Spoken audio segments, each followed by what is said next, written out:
일단 오늘은 이런 얘기를 할 거예요. 예측 변인의 품질을 어떻게 측정할 건가? 그러니까 예측 변인이라는 건 뭐냐면 직무수행 예측에 사용되는 변수를 의미하는 거예요. 예를 들면 뭐 심리검사 점수 같은 것들 이런 게 하나의 예측 변수가 되는 거죠. 여러 가지 예측 변수들이 있는데 이게 쓸만한 건지 현업에 적용할 수 있을 만한 건지를 평가할 수 있어야 되잖아요. 뭘 기준으로 이런 걸 판단할 수 있을까? 이런 얘기를 해볼 겁니다. 네. 오늘도 제가 질문으로 시작을 해볼게요. 질문 좋아. 그 병원에서 그 신체 검사나 건강 검진 같은 거 받아봤잖아요. 네네. 패널들은 어때요? 그런 검사의 결과를 신뢰하나요? 저는 완전 불신합니다. 잠깐만요. 구두로 답하는 거 아니면 측정하는 거? 측정하는 거죠. 검사 도구들. 방금 아까 뭐 키나 이런 거라고 그런 것 뭐 그런 걸 포함해서 병원 가면은 검사를 받잖아요. 뭐 병이 있는지 건강한지 그런 것도 다 간 수치 체크하고 이런 것들 그렇죠. 말씀하시는 거죠? 네, 뭐 MRI 이런 것들도 그런 도구 중에 하나겠죠. 우리가 병원 가서 검진을 받잖아요. 그럼 어떤 값을 얻어내게 되고 그런 도구들을 신뢰하나요? 왜 최 원장님 신뢰하지 않으세요? 제가 최근에 병원을 좀 다니고 있는데 키가 줄었더라고요. 완전 불신하게 되었습니다. 말이 안 된다고. 맞는 것 같은. 그러니까 내가 원하는 결과가 안 나오니까 신뢰하지 않는다. 네, 그렇죠. 저는 개인적으로는 신뢰하는데 조직에서 측정한 건 별로 신뢰하지 않는 부분도 있는 게 저희가 그 뭐 중증 질환 이런 거 측정하거나 아니면 뭐 이제 담배 피우는지 안 피우는지 아니면 간 수치 이런 거 측정하는데 그러면 안 되는데 그런 측정 일자에 맞춰서 사람들이 몸을 만들어요. 네, 뭐 일주일 동안 술을 끊고 수치를 잰다든지. 그러니까 이제 개인 측면에서는 저는 그냥 평소 패턴대로 하다가 전날 밥만 굶고 하는데 뭔가 그 모아진 데이터를 가지고 우리 조직이 현재 건강하냐? 이걸 보기는 좀 어려울 것 같아요. 그러니까 검사에 응하는 사람들이 어떤 의도성을 갖고 조작을 할 수 있는 가능성이 있다는 거고. 좀 많이 있는 것 같아요. 조 과장이 개인적으로 병원 가서 받는다고 하면 그거는 신뢰합니다. 그건 신뢰하나요? 네. 왜 신뢰해요? 그러게 왜 신뢰하지? 왜 신뢰하느냐? 박 박사는 의학적인 방법이 동원된다고 생각해서 신뢰하는 것 같아요. 의학적인 지식이 베이스에 있기 때문에. 네, 내 피 검사를 했을 때 그 피에 있는 수치들 뭐 감마지피티니 뭐 이런 것들 측정이 되니까 조작될 여지가 굉장히 적지 않나라고 생각되기도 하는데. 그렇기도 네. 하네요. 기계에서 나오는 거니까 조작될 그렇죠. 가능성이 적다. 네네, 그렇지 않을까요? 네. 박 박사는 어때요? 신뢰하나요? 그 신체 검사, 뭐 건강 검진 결과. 잠깐만, 그거는 여기는 그 건강 검진은 받지 않고 어디 수리소 공업사에 가야 돼. 공업사. 최근에는 소리로 진단해 준대요. 그게 요즘에 딥러닝 연구 핫하잖아요. 네, 그래갖고 실당 소리 하지 말고. 지금 깊게 들어가려고 하다가 참았어. 박 박사도 요즘에 병원 많이 가잖아요. 그죠. 그렇기도 하고 근데 지금 말하고자 하는 포인트를 제가 정확하게 인지하고 대답하는 건지 잘 모르겠어갖고 질문을 좀 다시 드리면 그렇게 측정되는 숫자를 신뢰하냐고 질문을 하는 건지 그걸 통해서 진단하는 부분을 신뢰하냐고 하는 건지 포함하는 얘기 같아요. 그냥 다 포함하나요? 네, 두 가지가 포괄적으로. 그게 포괄적이면 저는 적당한 선에서 믿을 수 있을 만큼만 믿는 것 같은데요. 어떤 면에서 믿을 만한 거예요? 이제 설명이 돼 있는 부분들이 있잖아요. 그러니까 예를 들어서 제가 그게 납득 가는 범위에 해설이 충분히 돼 있거나 아니면 제가 따로 찾아봤는데 따로 찾아본 거랑 크게 범위가 다르지 않는다면 신뢰하는 것 같아요. 질문하는 김 팀장은 어때요? 신뢰해요? 저는 신뢰하죠. 왜 물어봤냐? 내가 예상한 답변들이 아니라서. 진짜? 다시 물어볼게요. 그러면 체중계. 좀 더 단순한 측정 도구를 생각해볼게요. 체중계, 무게를 재는. 체중계는 신뢰하세요? 0점이 맞춰져 있으면 신뢰해요. 0점이 맞춰져 있는 게 왜 중요하죠? 왜냐하면 기준점이 예를 들면 마이너스 킬로에서 마이너스 킬로는 없구나. 1킬로로 기준점이 맞춰져 있는데 내가 거기 올라가면 내 몸무게 1킬로를 더해줄 거 아니에요. 그러니까 실제 나와 다른 값을 계속 보여주지 않으면. 그쵸. 저는 영화 인터스텔라 본 뒤로 신뢰 안 해요. 그럼 뭐가 나와요? 네? 중력에 대한 개념을 처음으로 깊게 생각해보고 나서 무게라는 것이 저런 것이고 질량과 중량이 이런 것이구나를 알게 돼서 다 다른 거잖아요. 무게, 질량, 중력 다 다른 거죠. 알게 됐기 때문에 신뢰하지 않는다고요? 신뢰하지 않는다기보다는 이거는 다를 수 있는 절대적인 수치가 아니구나라는 거를 인식을 했어요. 저는 최 반장님 지금 자신의 지식을 뽐내고 있다고 생각합니다. 이의제기합니다. 질문의 의도에 맞지 않게 대답했습니다. 지대답에 들어보시면은 복실님께서 자세히 설명해 주시니까. 정말요? 있어. 인터스텔라 편 들으시면은. 박 박사는 신뢰해요? 체중계? 저는 여러 개의 체중계 다 올려놓고 숫자를 보죠. 뭐라고요? 집에 3개 있어요. 와. 왜 그렇게 하는 거예요? 그래서 중간 값을 해요? 아니 중간 값이라고 하진 않고 그냥 오차가 커요? 3개가? 아니 3개를 다 하면 그냥 그 경향성으로 제가 파악하죠. 그 숫자 하나를 그러니까 신뢰하는 게 평균한다는 아니라. 얘기잖아. 그러니까 중간값을 그러니까 거냐고. 저는 적당히 뭐 그냥 68kg 원전이라고 하지 68.7이야라고 생각하지 않는 거죠. 그렇게 한 이유는 각각의 기계가 오차가 있을 거기 때문에 그렇죠. 그리고 그게 사실은 정말 왜? 제정신이 아닌 것 같아. 누가 체중계를 여러 개를 갖고 있고 그걸 평균을 내요. 아니 근데 체중계라는 거 생각보다 선물로 많이 들어와서 집에 한 개만 있기 쉽지 않지 않아요? 저 부모님 집에는 5개 있었는데. 난 내가 샀는데. 나도 내가 샀는데 어디 가면 선물해 주는 거야? 그래갖고 집에 이사하면서 하나 뺏어오고 기록하고 싶어서 하나 사고 하나 선물 받고 그래갖고 3개 있어요. 예. 지금 대답도 혹시 의도랑 안 맞는 거 아니에요? 전혀 의도랑 안 맞아서 그냥 내 입으로 대답을 할게요. 오늘 방송 꼬인다.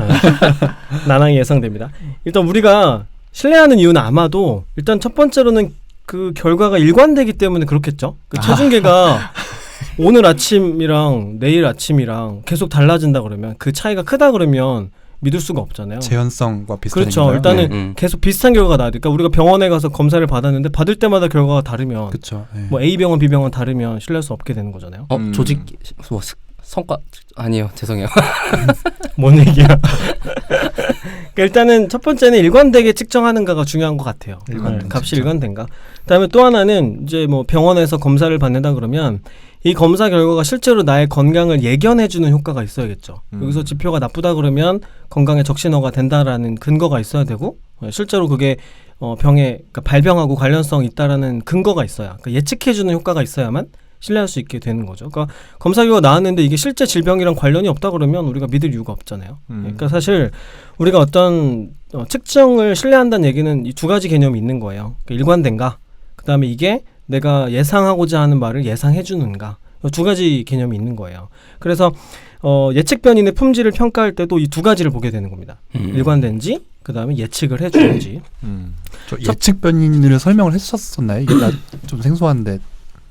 아까 잠깐 말씀드린 거로는 네네. 예를 들면 우리가 직무수행 평가를 예측하고 싶은 거잖아요. 네네네. 그러면 이걸 예측할 수 있는 근거들이 있겠죠. 네. 예를 들면 심리검사 점수, 뭐 면접 점수, 혹은 뭐 학력이 될 수도 있겠고 이런 것들이 과연 예측하는 데 도움이 되는가 이걸 알아보는 건데 이런 것들 하나하나를 예측 변인 혹은 예측 변수라고 네네. 하는 예측 겁니다. 변수. 네네. 그래서 이제 첫 번째로 예측 변인을 판단하는 기준을 신뢰도라고 합니다. 신뢰도. 이거는 측정의 일관성을 얘기하는 거예요. 다시 안정성. 해도 똑같이 측정된다. 그렇죠. 그러니까 언제 누가 반복해서 측정해도 같은 결과가 나와야 우리가 신뢰할 수 있는 거죠. 그러니까 이거는 연구 재현성이랑 같은 개념이라고 볼 수 있어요. 재현성이랑 반복성을 확보했느냐라는 뜻이네요. 그렇죠. 네. 그래서 이제 심리 검사 도구를 활용한다 그러면 이 신뢰도 지표를 구하게 돼요. 신뢰도 지표가 여러 종류가 있는데 제일 많이 사용하는 방법은 똑같은 도구를 가지고 여러 번 반복해서 측정을 해서 관련성 있는지 상관 분석을 해보는 거예요. 이거를 검사, 재검사 신뢰도라고 하는데 그러니까 지능 검사 한 번 보고 또 나중에 시간 지나서 한 번 더 본 다음에 이 둘 간의 점수가 관련성이 높은지를 알아보게 되는 거죠. 일반적으로 상관 분석을 했을 때 상관계수가 0에서 1 사이 값이 나올 수 있잖아요. 그러면 0.7 이상은 되어야 일반적으로 수용할 만한 신뢰도를 갖추고 있다라고 판단을 합니다. 두 번째는 동등형 신뢰도라고 하는데 동일한 개념을 측정하는 검사를 2개 이상 만들어가지고 얘네를 가지고 다 측정을 한 다음에 상관 분석을 하는 거예요. 그러니까 똑같은 개념인데 지능검사를 측정한다 그러면 지능검사 활용해서 지능을 측정한다 그러면 이 2가지 도구로 다 한 사람을 측정해가지고 관련성을 보는 거죠. 이게 이제 높으면 이것도 신뢰도가 있다 이렇게 보는데 얘는 잘 안 하죠. 왜냐하면 2번 해야 되니까 시간과 비용이 많이 발생하잖아요. 그래서 많이 쓰진 않는 방법이에요. 그러면 앞에 거는 검사를 해보고 재검사를 하는 점검을 통해서 신뢰도가 확보되었다는 놈을 실제로는 한 번만 쓰는 구조인 건가요? 첫 번째 검사, 재검사 신뢰도 말씀. 네네네. 그거는 하나의 같은 도구로 네. 같은 사람을 2번 측정하는 거니까. 네네. 그러니까 네. 그러니까 신뢰도를 그 검사 도구의 신뢰도를 측정하기 위해선 2번 해야 되는데 도구가 신뢰도가 충분하다는 증명이 되고 나서 실제로 도구를 사용할 때는 한 번만 하는 거냐고. 그렇죠. 그러려고 네, 하는 네, 거죠. 이거는 연구 목적으로. 하는 네네네. 거죠. 알겠습니다. 실제 활용할 때는 2 지표 중에 하나만 활용을 해야겠죠. 아마도 제 생각에는 앞에 걸 쓰게 될 것 같아요. 근데 왜냐면 네. 동등형 신뢰도도 그러면 비슷한 문제일 것 같아서 예를 들어서 2가지 도구를 만들어서 그 2개를 평가하게 하고 그 다음에 그게 지표가 높다라고 하면 둘 중 하나를 사용하면 되는 거잖아요. 얘네는 다 연구 레벨에서 측정하는 지표들이에요. 측정 도구를 만드는 과정에서 실용 레벨이 아니라 두 개를 만들어야 되니까 많이 안 쓰인다. 그렇죠. 일부러 이해했습니다. 그렇게 만들 필요가 없기 때문에. 그다음에 이제 제일 많이 사용하는 거는 내적 일치 신뢰도라는 게 있어요. 내적 일치 신뢰도. 이건 뭐냐면 심리 검사를 만든 다음에 문항들끼리 서로 얼마나 관련성이 있는지 상관 분석을 해보는 거예요. 그래서 얘네가 만약에 하나의 개념을 동질하게 잘 측정해 준다 그러면 어떤 한 문항이 점수가 높을수록 다른 한 문항에 대해서도 점수가 높게 나오겠죠. 다중공선성 보는 거예요, 이거? 다중공선성을 보기 위한 목적은 아니고 다중공선성은 보통 회계분석 모형에서 y-값을 예측하는 비슷한 변수가 여러 개 들어가는 걸 막기 위해서 보는 거고 얘는 긍정적인 다중공선성이라고도 볼 수 있겠네요. 긍정적인 다중공선성. 그렇죠. 그러니까 예를 들어볼게요. 예를 들면 제가 창의성을 측정하는 성격 검사를 만들었어요. 근데 여기 A 검사가 있고 B 검사가 있는데 A 검사의 문항들은 이런 걸로 되어 있는 거예요. 1번 뭔가 만드는 걸 좋아한다. 2번 새로운 것을 좋아한다. 3번 아이디어가 많이 떠오른다. 그러면 이 세 가지 문항은 어떤 하나에 높게 응답하는 사람이면 나머지 것들도 높게 응답하겠죠. 왜냐면 비슷한 개념을 측정하고 있기 때문에. 이러면 이제 신뢰도 개수가 높게 나옵니다. 이 문항들 간의 상관계수가 높게 나오기 때문에. 근데 비창의성 설문지가 있는데 얘는 문항이 이렇게 구성되어 있는 거예요. 1번 뭔가 만드는 것을 좋아한다. 2번 규칙적인 생활을 좋아한다. 3번 사람들을 만나는 것을 좋아한다. 그럼 얘는 이름이 창의성이라고 되어 있지만 서로 다 다른 성향이잖아요. 그러면 1번 문항에 높게 응답한다고 하더라도 2번이나 3번은 높게 응답하지 않겠죠. 또 2, 3번에 높게 응답해도 1번에 높게 응답하지 않을 거 아니에요. 그러면 얘네들끼리 상관 분석을 해보면 값이 낮게 나오는 거죠. 아, 이제 예시를 드니까 이해가 되네. 그래서 이거는 내적 일치, 그러니까 얘네가 서로 얼마나 내적으로 일치되는지 를 표현하는 것이고 이것도 신뢰도 개수가 보통 우리가 크롬바 알파라는 값을 계산하게 되는데 0에서 1 사이 값을 가지게 돼요. 그래서 이런 크롬바 알파 값이 보통 0.6 이상은 되어야 얘네는 동일한 개념을 측정하고 있는 신뢰할 수 있는 문항으로 구성이 되어 있다. 이렇게 판단을 하고 만약에 0.6 미만이라 그러면 이걸 가지고 이제 어디에도 쓸 수가 없죠. 왜냐면 뭘 측정하는지 알 수 없고 서로 다른 것들을 측정하고 있기 때문에 이걸 내적 일치 신뢰도라고 합니다. 그 다음에 평가자 간 신뢰도라는 게 있어요. 이건 뭐냐면 어떤 동일한 대상을 놓고 여러 명이 평가를 한 다음에 이 점수들 간의 상관 분석을 하는 거예요.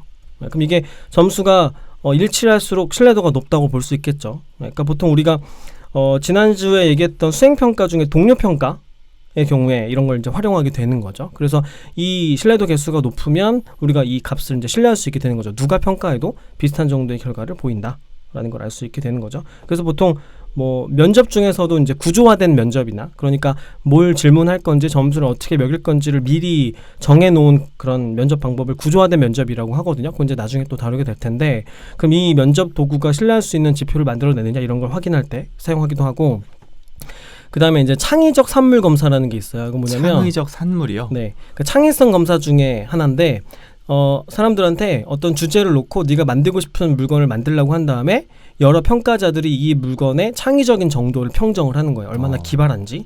그래서 이 점수들을 가지고 상관 분석을 해보는 거죠. 만약에 여러 사람이 평가해도 이 창의성 점수가 높게 나오는 그런 도구라 그러면 신뢰할 수 있다라고 판단을 하는 거고 평가한 사람마다 너무 다 다른 값을 낸다 그러면 이걸 우리가 신뢰할 수가 없게 되겠죠. 이걸 평가자 간 신뢰도라고 합니다. 이런 이제 신뢰도를 측정하는 방법들이 있어요. 그러니까 일관성을 측정하는 방법들이고 얘네는 이 예측 변수가 실제로 우리가 예측하려고 하는 증거를 얼마나 예측해 주는지를 알아보기 전에 해야 되는 작업이에요.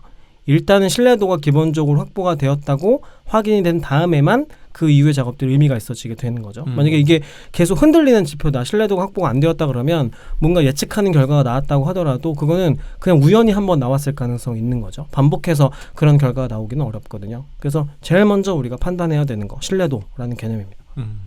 창의성 되게 강조하잖아요. 왜 그런지 아세요? 왜요? 논문을 그걸로 썼어. 아 진짜로? 제 석사학위 논문이 창의성 검사 개발하는 타당화 연구였어요.